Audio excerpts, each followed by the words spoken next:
நம்ம அப்படி பிளைண்டாக கம்பேர் பண்ண முடியாது. Physiotherapy is well organised and எப்படின்னு பார்த்தீங்கன்னா வந்து ஒரு ஸ்ட்ரக்சர்ட் ப்ரோக்ராம் வந்து அவங்களுக்கு கொடுப்போம். இப்போ ஷோல்டரில் வந்து ஏதோ உங்களுக்கு வந்து கார்டிலேஜோ இல்லை ஏதோ வந்து ஹெவி டேமேஜ் இருக்குது அப்படின்னாக்கா சர்ஜரி ப்ரிவென்ஷன் அது இல்லாமல் ஃபிசியோதெரப்பி பண்ணி அதை வந்து நம்ம நார்மல் கண்டிஷனுக்கு திருப்பி அவங்க ஜிம்க்கு போகிற அளவுக்கு வந்து can we bring them back to the normal. சொல்லடி சிவசக்தி என்னை சுடர்மிகும் அறிவுடன் படைத்து விட்டாய், வல்லமை தாராயோ இந்த மானுடம் பயனுற வாழ்வதற்கே. இப்போ வந்து ஜிம் ரிலேட்டடாக இப்போ இந்த மசில் ஸ்ட்ரென்தனிங் வந்து ஜிம்மும் இருக்குது, எக்ஸசைஸும் இருக்குது, கார்டியோ எக்ஸசைஸஸ் போகிறாங்க. அதையும் ஃபிசியோதெரப்பியும் கண்டிப்பாக வந்து வி கேனாட் அப்படியே ட்ராக் வந்து உங்களுக்கு பேரல் ட்ராக்காக இருக்கலாம், but both are not same இல்லைங்களா? அப்போ என்ன டிஃப்ரென்ஸ் உங்களுக்கு? ஜிம்முக்கு போனாலும் நான் மசில் ஸ்ட்ரென்தனிங் ஜிம்முக்கு போகிறேன்றது சில பேர் சொல்லுவாங்க, பட் ஃபிசியோதெரப்பியில் இருக்க ஸ்ட்ரென்தனிங் எக்ஸசைஸ் கண்டிப்பாக வந்து வேறையாக இருக்கும் உங்களுக்கு. ஸோ அது என்ன மாதிரி அவேர்னஸ் வந்து பப்ளிக் வந்து கிடைக்கணும்? ஜிம்முக்கும் ஃபிசியோதெரப்பிக்கும் இருக்க டிஃப்ரென்ஸ். ஸோ நம்ம அப்படி பிளைண்டாக கம்பேர் பண்ண முடியாது. Physiotherapy is well organised and எப்படின்னு பார்த்தீங்கன்னா வந்து ஒரு ஸ்ட்ரக்சர்ட் ப்ரோக்ராம் வந்து அவங்களுக்கு கொடுப்போம். ஸோ ஜிம் போகிறாங்கன்னா definitely they should have some goal. அதுக்காக நம்ம வந்து ஸ்ட்ரென்தனிங் கோல் வந்து ஜஸ்ட் மெயின்டெனன்ஸ்க்காக போகிறாங்களா, இல்லை வெயிட் ரிடக்ஷனுக்காக போகிறாங்களா, மசில் மாஸ் டெவலப் பண்ணுறதுக்காக, இல்லை ஸ்போர்ட்ஸ் பர்ஃபார்மன்ஸ் எதாவது இம்ப்ரூவ் பண்ணுறதுக்காக போகிறாங்களா, எதுக்காகன்னு சொல்லிட்டு. ஸோ ஒரு ஃபிசியோதெரபிஸ்ட் அங்கே இருந்தாலும் என்ன செய்வார்னா அதை ஃபஸ்ட்டு அசஸ் பண்ணுவார், கோல் என்னென்னு செட் பண்ணுவார், ஹைட், வெயிட், பிஎம்ஐ, ஸோ அவங்களோட எய்ம் என்ன, ஸோ இதெல்லாம் வந்து எடுத்துக்குவாங்க. ஸோ அவங்க அப்புறமா வந்துட்டு கிராஜுவலாக ஸ்டார்ட் பண்ணுவாங்க. ஸோ நார்மல் பர்சன் ஜிம்முக்கு போகிறாருன்னா ஒரு பிளைண்டாக எடுத்து எல்லா வெயிட்ஸு ஹெவி வெயிட்ஸு போனோடனே தூக்குவார், அதுக்கப்புறமா வந்து ஃபாஸ்ட் ரன்னிங் பண்ணுவாங்க. ஸோ இதெல்லாம் வந்து பண்ணுவாங்க. ஸோ நாங்கள் இருந்தோம்னா சில டெஸ்ட் இருக்குது எங்களுக்குன்னு சொல்லிட்டு, ஸோ அதை வந்து பெர்ஃபார்ம் பண்ண வைப்போம். ஓகே, ஃபார் எக்ஸாம்பிள் வெயிட் பண்ணுறாருன்னா ஒரு 1 hour எவ்வளோ பண்ணுறாரு, எவ்வளோ மேக்ஸிமம் வெயிட் அவராக ஒரு டைம் தூக்க முடியாது, எந்த விதமான ஒரு டிஸ்டர்பன்ஸ் இல்லாமல் செக் பண்ணிவிட்டு அதுலேருந்து ஒரு 40% இவ்வளோ பர்சன்டேஜ் தான் கொடுக்கணும் இனிஷியலான்றது ஒன்று இருக்குது. அதுக்கு ரெகுலராக பண்ண அடுத்து எவ்வளோ வெயிட் அவங்களுக்கு இன்ட்ரடியூஸ் பண்ணணும் சொல்லி ஒரு ரெகுலர் இன்டர்வலில் நாங்கள் ஒரு சேஞ்சஸ் கொண்டு வருவோம். வெயிட்ஸில் என்ன லிஃப்ட் பண்ணணும், என்ன மாதிரி லிஃப்ட் பண்ணணும்னு சொல்லிட்டு. அதே மாதிரியே கார்டியோ ஆக்டிவிட்டீஸ் பார்த்திங்கன்னா ட்ரெட்மில்ல பண்ணுறதாகட்டும், சைக்கிள் பண்ணுறதாகட்டும், நாங்கள் ஒரு டார்கெட் ஹார்ட் ரேட் இந்த ஏஜ் குரூப்பில் இவ்வளோ ஹார்ட் ரேட்டில் தான் அவங்க மேக்ஸிமம் வந்து பண்ணணும்னு ஒன்று இருக்குது. ஸோ அதை நாங்கள் செட் பண்ணிட்டு அதுலேருந்து இவ்வளோ பர்சன்டேஜ் தான் வந்து இனிஷியல் பீரியட் ஆஃப் டைமில் அவங்க ஸ்டார்ட் பண்ணணும். ஸோ கொஞ்சமாக இம்ப்ரூவ் ஆக இது வரைக்கும் மேக்ஸிமம் அச்சீவ் பண்ணலான்னு சொல்லிட்டு நாங்கள் ஒரு இது செட் ஆஃப் அசஸ்மெண்ட் அண்ட் இதெல்லாம் இருக்குது பிளான். Okay okay. ஸோ அதுபடி நாங்கள் பண்ண வைப்போம். ஓகே. ஸோ அவங்க போனாங்கன்னா பிளைண்டாக பண்ணுவாங்க. ஸோ அதனால தான் பார்த்தீங்கன்னா உங்களுக்கு மேக்ஸிமம் இந்த ஒர்க் அவுட்ஸ் பண்ணும்போதே சில பேர் இறந்துடுறாங்க, அட்டாக் வந்தது, இந்த மாதிரி இஷ்யூஸ்லாம் வருது இல்லைங்களா? ஸோ அது ஸோ இன்கேஸ் அந்த இடத்துல ஒரு தெரபிஸ்ட் இருந்தாருன்னா ஒரு ஒரு ஒரு பேசிக் லைஃப் சப்போர்ட் முடிச்ச ஒருத்தர் இருக்காரு அப்படின்னா ஒரு மெடிக்கல் ஃபீல்ட்லேருந்து ஒருத்தங்க இருக்காங்க, they can save them also. கண்டிப்பாக இனிஷியல் இது பண்ணி. ஸோ இந்த பேசிக் லைஃப் சப்போர்ட்டும் பார்த்தீங்கன்னா ஒரு ட்ரைனர்ஸ் யார் வேணாலும் பண்ணலாம். ஸோ அதை பற்றியான அவேர்னஸும் நம்ம மக்களுக்கு அந்த அளவுக்கு போய் சேரல. ஒரு டீச்சர்ஸோ இல்லை உங்களை மாதிரி பப்ளிக் கேதரிங் பண்ணுற ஒரு பர்சனோ இல்லை ஒரு போலீஸ்மேனோ ஒரு பிடி டீச்சர்ஸோ காலேஜ்லேயோ, ஸோ எல்லாருமே வந்து அந்த கோர்ஸ் பண்ணிக்கிறது ரொம்ப முக்கியம். கண்டிப்பாக அது இங்கே வந்து இந்தியாவில் உங்களுக்கு அவ்வளோ இது கிடையாது. இந்தியாவில் நிறைய சென்டர்ஸ் அதான் அவேர்னஸ் சென்டர்ஸ் இல்லை, அதுதான் சொல்கிறேன், அவேர்னஸ் இல்லை சென்டர்ஸ். அமெரிக்கன் ஹார்ட் அசோசியேஷன் அவங்க தான் வந்து பண்ணுறாங்க. So all over the world வந்து அவங்களோட கைட்லைன்ஸ் நம்ம ஃபாலோ பண்ணிட்டு ஹாஸ்பிட்டல்ஸ் அண்ட் எவ்ரிவேர். ஸோ அதை வந்து பார்த்தீங்கன்னா அவங்களோட வெப்சைட்லேயே இருக்குது. நீங்கள் சென்டர்ஸ் போட்டிங்கன்னா கோயம்புத்தூர் சிட்டின்னு போட்டாவே வந்துடும் என்னென்ன பண்ணுறாங்க, எந்தெந்த ஹாஸ்பிட்டலில் வந்து அந்த ட்ரைனிங் கொடுக்குறாங்க. ஸோ அங்கே directly we can go and get the training. Yes. Okay. இப்போ ஜிம் ரிலேட்டடாக நம்ம பார்க்கும்போது ஹவு இம்பார்ட்டண்ட் ஒரு ஃபிசியோதெரபிஸ்ட்டை ட்ரெயின்டு ப்ராக்டிஷனர் அங்கே இருந்தால் எவ்வளோ இம்பார்ட்டண்ட்டாக வந்து லைஃப் சேவிங்காக இருக்கும், இல்லை the person should have got is training in life saving இதில்ன்றது பார்த்தோம். அது இல்லாமல் ஜிம்மில் வந்து நிறைய இன்ஜுரிஸ் வந்து ஆகுது. இப்போ வெயிட் லிஃப்டிங் போதோ இல்லை அந்த மாதிரி இன்ஜுரிஸ் ஆகும்போது அது இப்போ ஷோல்டர்லேயோ இல்லை நீலேயோ வெயிட் லிஃப்டிங் திடீர்னு வந்து அவங்க before the person who's doing the exercise gets ready, trainer ஏதாவது வந்து வெயிட்டை கொடுத்துட்டாங்கன்னா அதனால் ஷோல்டர் இன்ஜுரிஸோ நீ இன்ஜுரிஸோ வர்றது நிறைய இருக்குது.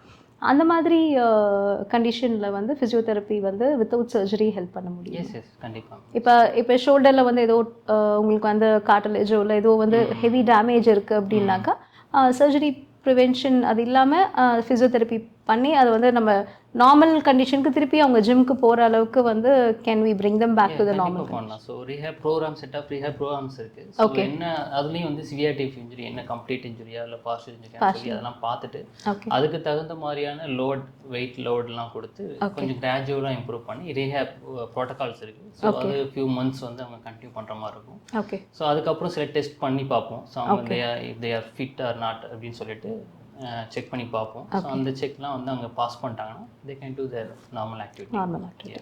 இப்போ ஒரு ட்ரெண்டிங் வந்து ஸ்போர்ட்ஸ் ஃபிசியோதெரப்பின்னு வந்துட்டு இருக்கு இல்லைங்க டாக்டர்? ஸோ அது வந்து ஃபிசியோதெரப்பி முன்னாடி இருந்தே இருக்கு ரொம்ப நாளாவே. பட் இப்போ வந்து இன்னும் கொஞ்சம் அது ஆஸ் யூ செட் அந்த அவேர்னஸ் வந்து இன்னும் கொஞ்சம் ஜாஸ்தி ஆயிருக்கு, மக்களுக்கு அது இருக்கு. அந்த ஈவன் எல்லா டீம்ஸ்லையுமே வந்து தெரபிஸ்ட் வந்து இருக்காங்க. ஸோ அந்த அளவுக்கு அவேர்னஸ் இல்லை நாட் ஃபார் த டீம் இல்லைங்க டாக்டர். இப்போ அந்த ஸ்போர்ட்ஸ் ஃபிசியோதெரபிஸ்ட்னே தனியாகவே வந்து இப்போ வந்து இருக்காங்க நிறைய சென்டர்ஸ் வந்து everywhere like the specialise in sports injuries as well as other இதுலேயுமே இருக்காங்க. நம்ம டீமில் வந்து ரொம்ப வருஷமாக வந்து அந்த கேம்ஸில் அந்த இதில் ஸ்போர்ட்ஸில் இருக்கும் போது அது அந்த physiotherapy as a part of அந்த டீமில் இருக்கிறது வேறு. இப்போ வந்து what is the role of இந்த மாதிரி ஸ்போர்ட்ஸ் ஃபிசியோதெரப்பி அப்படின்றத தனியாக வந்து பண்ணுறவங்களுக்கு என்ன மாதிரி? இதில் மாஸ்டர்ஸில் பார்த்தீங்கன்னா ஒரு ஸ்பெஷலைசேஷன் ஸ்போர்ட்ஸ் ஃபிசியோதெரப்பின்னு ஒரு பிரான்ச் இருக்குது. ஸோ ஆஃப்டர் யூஜி அவங்க வந்து மாஸ்டர்ஸ் பண்ணுவாங்க ஸ்போர்ட்ஸில். ஸோ அதில் பண்ணிவிட்டு ஸோ நீங்கள் சொன்ன மாதிரி தான் ப்ரிவென்டிவ் என்னென்ன பண்ணலாம். ஸோ பிஃபோர் ஆக்டிவிட்டீஸ் என்ன பண்ணணும். ஸோ ஒரு மீல் டைம் அப்படின்னா வந்து எப்போது ஆக்டிவிட்டீஸ்க்கு முன்னாடி எவ்வளோ நேரத்துக்கு முன்னாடி அவங்க சாப்பிடணும். ஸோ என்ன மாதிரி வார்ம் அப்ஸ் பண்ணணும். ஸோ ஆக்டிவிட்டீஸ் முடிச்ச உடனே கூல் டவுன் மெத்தட்ஸில் என்னென்ன பண்ணணும். ஸோ இந்த மாதிரியான ப்ரோக்ராம்ஸ் ஃபுல்லாகவே அவங்க டீச் பண்ணுவாங்க. இன்கேஸ் ஆன் ஃபீல்டு எது இன்ஜுரிஸ் ஆயிடுச்சுன்னா உடனே எப்படி மேனேஜ் பண்ணணும்.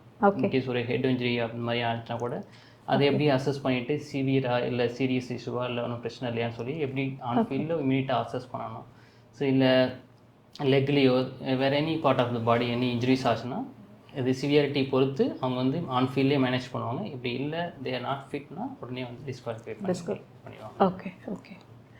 இப்போ நம்ம நீ பற்றி பார்க்கும்போது நீ ரீப்ளேஸ்மெண்ட் அந்த மாதிரி பார்த்தோம். இப்போ இன்னொரு இஷ்யூ லெக்கில் வந்து பார்த்திங்கன்னா கவுட் யூரிக் ஆசிட் லெவல்ஸ் வந்து அதிகமாக இருக்கிறதுனால எதர் ஆங்கிள்ஸ்லேயோ இல்லை டோஸ்லேயோ வந்து அது வந்து சிவியர் பெயினாக வந்து நிறைய பேர் ஃபீல் பண்ணுவாங்க. ஸ்வெல்லிங்கும் ஆரம்பிக்கும். அது வந்து மேனேஜ் பண்ணக்கூடிய இது வந்து நம்ம ஃபிசியோதெரப்பியில் இருக்குது. இதுக்கு கவுட் பொறுத்த வரைக்கும் நீங்கள் சொன்ன மாதிரி யூரிக் ஆசிட் லெவல் இன்க்ரீஸ் ஆகிறதுனால தான் உங்களுக்கு அந்த ஜாயிண்ட் பெயின் வருது. ஸோ அதனால் நாட் ஓன்லி ஃபிசியோதெரப்பி உடனே வந்து கண்டிப்பாக அவங்க ஒரு ஃபிசிஷியனையும் அவங்க பார்க்கணும். ஸோ அவங்க வந்து ஆன்டி இன்ஃப்ளமேட்டரி ட்ரக்ஸ் கொடுப்பாங்க. அது கூட வந்து இந்த யூரிக் ஆசிட் லெவல் கம்மியாகிறதுக்கு கொடுப்பாங்க. So diet. ஸோ யூஸ்வலாக வந்து இந்த பியூரின் அப்படின்ற ஒரு கண்டென்ட் வந்து நம்ம ஃபுட்டில் அதிகமாக இருக்குது. ஸோ நம்ம பாடியில் நம்ம எடுத்துக்கும் போது அதை பாடி வந்து பிரேக் டவுன். ஸோ அது பிரேக் டவுன் பண்ணும்போது ரிலீஸ் ஆகிற ஒரு கெமிக்கல் தான் வந்து யூரிக் ஆசிட். சரிங்களா? ஸோ அதோட கண்டென்ட் வந்து நம்ம அதிகமாக எடுத்துக்கிறோம். லைக் வந்து red meat, sea food and any soft drinks, sweet and soft drinks, added salt and sugar இருக்கிறது எல்லாமே வந்து. ஸோ இப்போ இதெல்லாமே நம்ம ரெஸ்டாரண்ட்டில் காம்போவாக கொடுக்குறோம். Combo of uric acids and cholesterol. எம்எஸ்ஜிஸும் மோனோசோடோ குளூட்டமேட் சோடியம் குளூட் அதுவுமே MSG is also one of the cause இல்லைங்களா? இப்போ வரது எல்லாமே சோடியம் கண்டென்ட் அதிகமாக சால்ட் கண்டென்ட் இருக்கிறது தான். Carbonated drinks, sweet and salt இருக்கிறது தான். ஸோ இந்த டைப் ஆஃப் ஃபுட் அதிகமாக எடுத்துக்கிட்டாலும் உங்களுக்கு வரும். ஸோ இதெல்லாம் வந்து நாங்கள் அட்வைஸ் கொடுப்போம், இதெல்லாம் எடுத்துக்கணும் எடுத்துக்கூடாதுன்னு சொல்லிட்டு. ஸோ அதுக்கப்புறம் வந்து மோர் ப்ரிவலன்ஸ் பார்த்தீங்கன்னா அவங்களுக்கு மேக்ஸிமம் இந்த க்ரானிக் கிட்னி டிசீஸ் இருக்கவங்களுக்கும் இந்த வந்துட்டு இருக்குங்க. ஸோ ஹார்ட் ப்ராப்ளம்ஸ் இருக்கவங்களுக்கு இந்த மாதிரிலாம் வந்துட்டு இருக்குது. ஸோ அதை கண்டிப்பாக ஒரு என்னன்னு சொல்லி ஐடென்டிஃபை பண்ணணும். So we will refer to a physician first. Okay. So அது கூட வந்து physiotherapy management பார்த்தீங்கன்னா பெயின் மேனேஜ்மெண்ட் பண்ணுவோம். ஸோ அந்த இடத்துல வந்து ஒரு பெயின் மொடாலிட்டிஸ் அப்ளை பண்ண முடியும்னா அதை பண்ணுவோம். ஹாட் அண்ட் கோல்டு அந்த மாதிரி. அது கூட வந்துட்டு உங்கள் ஸ்ப்ரிண்டிங் அந்த நீங்கள் இனிஷியலாக வந்து கிரேட் டோவில் தான் வந்து ஸ்டார்ட் ஆகும். அப்புறமா ஆங்கிள், நீ, எல்போ அந்த மாதிரி வந்து கிராஜுவலாக ஒவ்வொரு இடத்துக்கும் வந்து அது போகிறதுக்கு சான்சஸ் இருக்குது. ஸோ அதை வந்து டிஃபார்மிட்டி போகாமல் ப்ரிவென்ட் பண்ணுறதுக்கு ஒரு ஸ்ப்ரிண்டிங் அந்த மாதிரி பண்ணுவோம். Strength training. ஸோ அந்த ஜாயிண்ட் மேனுப்புலேட் பண்ணி அதை வந்து normal range of motion maintain பண்ணுறதுக்கு manipulation and some range of motion exercises இந்த மாதிரி டீச் பண்ணி வி வில் ரீகெயின். ஓகே. இப்போ கவுட் பற்றி பார்க்கும்போது அதே மாதிரி நீங்கள் சொன்னீங்க கிட்னி ரிலேட்டட் இஷ்யூஸ் இதெல்லாமே வந்து அதனால கூட கால் ஸ்வெல்லிங் இருக்கலாம் அப்படின்னு சொல்லிட்டு. ஸோ கிட்னி ரிலேட்டடுக்கும் உங்களுக்கு அது மெயின் இது வந்து சால்ட் அண்ட் அந்த இந்த இன்டேக்கு பிபி அன்கண்ட்ரோல்டு பிபி இதெல்லாமே வந்து இருக்கும். ஸோ பிபிக்கு வந்து பார்த்தீங்கன்னா ஸ்ட்ரெஸ் ஃபேக்டர் ஒன்று சொல்லலாம், சால்ட் இன்டேக் ஒன்று சொல்லலாம், diet combined factors many factors இருந்தாலும் ஸ்ட்ரெஸ் வந்து அன்கண்ட்ரோல் ஸ்ட்ரெஸ் வந்து ஒரு லீடிங் ஃபேக்டர் ஃபார் பிபி அப்படின்னு சொல்லிட்டு. ஸோ இந்த பிபி இது ரிலேட்டடாக வர ஹார்ட் அண்ட் கிட்னி இஷ்யூஸ் இதெல்லாம் வந்து எப்படி பிளட் ப்ரெஷர் லெவல்ஸை வந்து ஃபிசியோதெரப்பி மூலிமா நம்ம வந்து ரெகுலர் எக்ஸசைசஸ் மூலிமா காம் பண்ண முடியும். ஜென்ரலாக வந்து மெடிடேஷன் இதெல்லாம் பண்ணும்போது வந்து அவங்களுக்கு வந்து அந்த மைண்ட் காம் ஆகும், ஸ்ட்ரெஸ் லெவல்ஸ் கம்மியாகும்வாங்க. ஃபிசியோதெரப்பி எக்ஸசைசஸில் அந்த மாதிரி வந்து நம்ம எடுத்துகிட்டு வர முடியுமா? ஸோ ஃபிசியோதெரப்பி எக்ஸசைஸ்னால் நாங்கள் வந்து லைஃப் ஸ்டைல் மாடிஃபிகேஷன் என்னென்ன பண்ணணும்னு சொல்லி we will advise. And also ஒரு ஸ்ட்ரக்சர் ப்ரோக்ராம் வந்து செட் பண்ணிவிட்டு கார்டியோ ஆக்டிவிட்டீஸ் நிறையா வந்து பண்ண வைப்போம். ஓகே. ஸோ ரெகுலர் எக்ஸசைஸ் என்னென்ன பண்ணணும்னு சொல்லிட்டு ஸோ அது ப்ரோக்ராம் வந்து we will advise for them. So அது ரெகுலராக அவங்க பண்ணாங்கன்னா சரி எவ்வளோ மணி நேரம் அட்லீஸ்ட் பண்ணணும் அப்படின்னு சொல்லிட்டு. ஓகே. ஸோ இது ரெகுலராக ஒரு சூப்பர்விஷனில் அவங்க பண்ணால் பெட்டராக இருக்கும் ரெகுலராக. ஓகே. ஓகே. டாக்டர் இப்போ வந்து நீ பெயின்க்கு அடுத்தது வந்து பார்த்தீங்கன்னாக்கா பேக் பெயின். எல்லாருக்குமே வந்து ஆண்கள் பெண்கள் எந்த வித ஒரு பாகுபாடும் இல்லாமல் நிறைய பேருக்கு வந்து ஒரு ப்ராப்ளம் ஃபேஸ் பண்ணிகிட்ருக்காங்கன்னா பேக் பெயின் இஷ்யூஸ் தான். ஸோ அது வந்து போஸ்டர் ரிலேட்டட் சிட்டிங் இது நிறைய பேர் இப்போ வந்து டேபிள் ஒர்க் உட்காந்துட்டு இருக்கிறது வந்து டைம் வந்து அதிகமாகிடுது எல்லா இடத்துலையுமே. ஸோ அந்த சிட்டிங் டைம்னால வர்றது ஒரு ரீசன், ஏஜ் ரிலேட்டட்னால வர்றது ரீசன், அதுக்கப்புறம் வந்து லேடிஸ்க்கு வந்து அந்த மெனோபாஸ் டைம் அந்த இதுவும் இருக்கிறது ரீசன். ஸோ இது எதர் மசில் ரிலேட்டடாக மசில் ஸ்ட்ரென்தனிங் தேவைப்படக்கூடிய ஒரு இதுவாகவும் இருக்கும், பாஸ்டர் கரெக்ஷனாகவும் இருக்கும், இல்லை ஸ்கியாட்டிக்கா அந்த மாதிரி ரிலேட்டட் டிஸ்க் ப்ரோலாப்ஸ் அந்த டிஸ்க் பல்ஜிங் டிஸ்கில் ஏதாவது ப்ராப்ளம் இருந்தாலும் இந்த இது இருக்கும். ஸோ பேசிக்காக அவங்க வந்து ஓகே இந்த மாதிரி இருந்ததுன்னா இது ரிலேட்டடாக இருக்கும்னு ஐடென்டிஃபை பண்ணி ஃபஸ்ட்டு ஆஸ் அ ஃபிசியோதெரபிஸ்ட் கிட்ட வந்து அப்ரோச் பண்ணி அவங்க அதுக்குண்டான அந்த ட்ரீட்மெண்ட் எடுக்கிறதுக்கு அவங்களுக்கு என்ன மாதிரி ஒரு அவேர்னஸ் ஃபஸ்ட்டு வேணும்? ஸோ பொதுவாகவே பார்த்தீங்கன்னா பேக் பெயின் வந்து மோஸ்ட் காமனாக மக்களுக்கு வர்றது பார்த்தீங்கன்னா ஒரு மெக்கானிக்கல் பெயின் தான் சொல்லுவாங்க, ரொம்ப சிவியர் கண்டிஷனாக இருக்காது. ஸோ பேக் பெயின் வந்துச்சுன்னா ஒரு 2-3 டேஸில் ஆட்டோமேட்டிக்காக செட்டில் ஆகிடுச்சுன்னா they don't need any treatment like that. So உங்களுக்கு ஒரு பேக் பெயின் வந்துச்சு ஒரு மோர் தென் 2 வீக்ஸ் அது கண்டினியூ ஆகுதுன்னா definitely you should see a physiotherapist or physician immediately. Okay. But அது என்ன மாதிரி ரிலேட்டட் இப்போ டிஸ்க் ப்ரோலாப்ஸ் அந்த மாதிரி இருந்ததுன்னா உங்களுக்கு பயங்கர சிவியர் பெயின் இருக்கும். ஈவன் 2 days 3 days கூட அவங்களால மேனேஜ் பண்ண முடியாது, குனியவே முடியாது, மூமெண்ட்டே வந்து இருக்காது. மற்றபடி நார்மல் நம்ம அந்த ஸ்ப்ரெயின்னு சொல்லக்கூடிய மஸ்குலர் ஸ்ப்ரெயின் மஸ்குலர் ஸ்பாசம் எல்லாம் வந்து ஐடென்டிஃபை பண்ணி எக்ஸ்டர்னல் அப்ளிகேஷன் பண்ணி அதை செட்டில் பண்ணிக்கிறக்கூடிய இது இருக்குது. பட் இது மாதிரி டிஸ்க் ப்ரோலாப்ஸுக்கோ இல்லை ஸ்கியாட்டிக்கா பெயினும் வந்து எப்படி அவங்க வந்து சிவியரிட்டி ஆஃப் த பெயின் இருக்கும்போது ஆட்டோமேட்டிக்காக டாக்டர்ஸ் கிட்ட ஃபிசியோதெரபிஸ்ட் கிட்ட போகிறாங்க. பட் இதை வந்து எப்படி ப்ரிவென்ட் பண்ணலாம்? டிஸ்க் ப்ரோலாப்ஸ் வந்து அந்த பாஸ்டர் திடீர்னு வந்து குனியறதுனாலையோ அந்த மாதிரி இருக்கிறதுனாலையும் டிஸ்க் ப்ராப்ளம்ஸ் வரும். அப்பார்ட் ஃப்ரம் மேஜர் ஆக்சிடென்ட்ஸ் அதெல்லாம் தவிர நார்மல் லைஃப் ஸ்டைலில் வந்து அவங்க என்ன மாதிரி மாடிஃபிகேஷன்ஸ் எடுத்துகிட்டு? ஸோ லைஃப் ஸ்டைல் மாடிஃபிகேஷன் நீங்கள் சொன்ன மாதிரி பாஸ்டர் ஓகே, எக்கனாமிக்கலி வந்து பார்த்தீங்கன்னா வந்து நம்ம கம்ப்யூட்டர் ஒர்க்கர்ஸ் ஆகட்டும் இல்லை வந்து ஒரு டிரைவர்ஸ் ஆகட்டும், ஸோ இந்த மாதிரி வந்து அவங்க இது பண்ணும்போது ரொம்ப நேரம் பொசிஷன் வந்து அடாப்ட் பண்ணும்போது சம் பெயின்ஸ் வந்து மைல்டாக ஸ்டார்ட் ஆக ஆரம்பிக்கும். ஸோ மசில்ஸ் பார்த்தீங்கன்னா ஸ்பேசம் டைட்னஸ் அந்த மாதிரிலாம் போக ஆரம்பிக்கும்.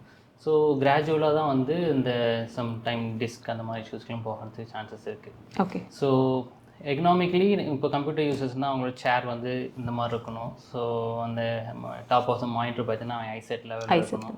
ஸோ கீபோர்ட் பார்த்தீங்கன்னா இந்த பொசிஷனில் இருக்குன்னு சொல்லி எக்கனாமிக்கலி இருக்குது. அதை தாண்டி இந்த பாஸ்டரில் தான் நீங்கள் வந்து லாங் டைம் உட்காந்துருக்கணும்னா அது கஷ்டம் கண்டிப்பாக. ஹெட் எப்படி இருக்கணும், நீங்கள் எல்போ 90 டிகிரி வைக்கணும், அது ஃபுட் பிளேஸ் கண்டிப்பாக ஆட்டோமேட்டிக்காக நம்ம ஒர்க் பண்ண ஆரம்பிக்கும் போது முன்னாடி ஃபார்வர்டில் தான் வருவோம். ஆமாம். So even that will be a discomfort கண்டிப்பாக குட் பாஸ்டர் நம்ம சொன்னாலுமே. ஸோ இதுக்கு வந்து சொல்யூஷன் பார்த்தீங்கன்னா ஒரு பொசிஷன் வந்து கம்ஃபர்டபுளாக இருக்கார், அவர் வந்து கொஞ்சம் முன்னாடி போய் பண்ணுறாருன்னா வித்தின் ஃபியூ மினிட்ஸில் வந்து அவருக்கு பெயின் வரும்னா it shows that he is not fit. So he has to do some exercise regularly. ரெகுலராக எக்ஸசைஸ் பண்ணி ஸோ அவர் வந்து ஸ்ட்ரென்தனிங் இதெல்லாம் பண்ணி ஹோல் பாடி வந்து அவர் ஃபிட்டாக வச்சுருந்தாருன்னா ஸோ கண்டிப்பாக இந்த பெயின் வரப்போகிறதில்ல, இது வந்து பெருசாக ஒரு அஃபெக்ட் பண்ண போகிறதில்ல. ஸோ கோல் இஸ் நம்ம வந்து பார்த்தீங்கன்னா ரெகுலர் ஃபிசிக்கல் ஆக்டிவிட்டி பண்ணி ப்ராப்பராக மசில் ஸ்ட்ரென்த் பண்ணிட்டு இருந்தோம்னாவே ஆட்டோமேட்டிக் இது வராது. கண்டிப்பாக ப்ரிவென்ஷன் இஸ் பெட்டர் தேன் கியூர்ன்ற மாதிரி அது ப்ராப்பர் அதே மாதிரி அந்த ஃபார்வர்ட் பெண்டிங் பண்ணும்போது நம்ம டக்குன்னு ஃபார்வர்ட் பண்ணும் அதுக்கு ஒரு இது இருக்குது இல்லைங்களா? ஆக்சுவலாக they are not suppose to do இம்மிடியேட்டாக அந்த அதுவும் இப்போ வந்து பார்த்தீங்கன்னா நார்மலாக நம்ம வந்து சிட்டிங் பாஸ்டரில் இருக்கும்போது நம்ம முன்னாடி வந்துடுவோம், அது ஓகே. இப்போ ஏதோ ஒன்று கீழே விழுது அப்படின்ற போது வந்து ஃபார்வர்ட் பெண்ட் இம்மிடியேட் டக்குன்னு வந்து பண்ணிட்டு ஒரு ஜர்க்கோட வந்து பண்ணும்போது அதுவுமே வந்து normal day to day activities நம்ம எல்லாமே பண்ணுறது தான். நம்ம சடனாக பண்ணி அந்த ஒரு சின்ன ஆக்டிவிட்டி கூட நம்ம பாடி தாங்கல அப்படின்னா நம்ம எங்கே நம்ம யோசிக்கணும். நம்ம கண்டிப்பா வந்து வீக்கா இருக்கனால தான் வந்து அஃபெக்ட் ஆகுது. சோ அத வந்து பிரிவென்ட் பண்ணா இந்த மாதிரி எக்சர்சைஸ் இந்த மாதிரி ரெகுலரா ஒரு பண்ணிட்டு இருந்தாங்கன்னா அந்த மாதிரி ப்ராப்ளம்லாம் எதுவும் வராது. ஓகே. ஈவன் அந்த ஸ்ட்ரெயின்ஸோ இல்ல ஏதோ வெயிட் எது ஹெவி வெயிட் லிஃப்ட் பண்றாங்க. இப்போ இந்த வாட்டர் கேன்லாம் வந்து லிஃப்ட் பண்றாங்கன்னு வெச்சுக்கோங்களேன். இப்போ அந்த பபிள் டாப் அந்த வாட்டர்ஸ் எல்லாம் அந்த 20 லிட்டர்ஸ் கேன் அதெல்லாம் வந்து இப்போ லேடிஸும் லிஃப்ட் பண்ண ஆரம்பிச்சிடுறாங்க.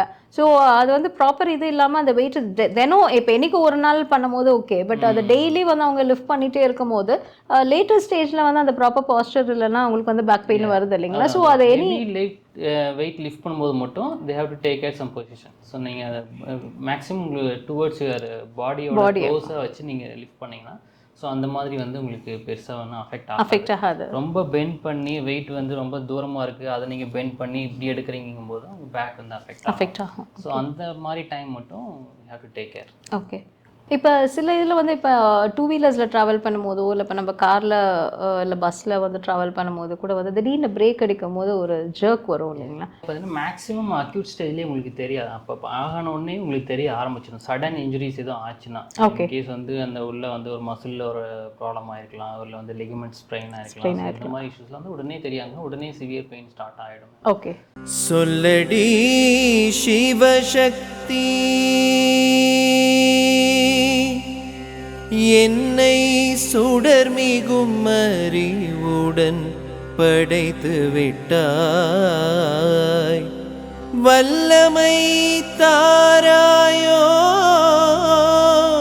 இந்த மானுடம் பயனுற வாழ்வதற்கே.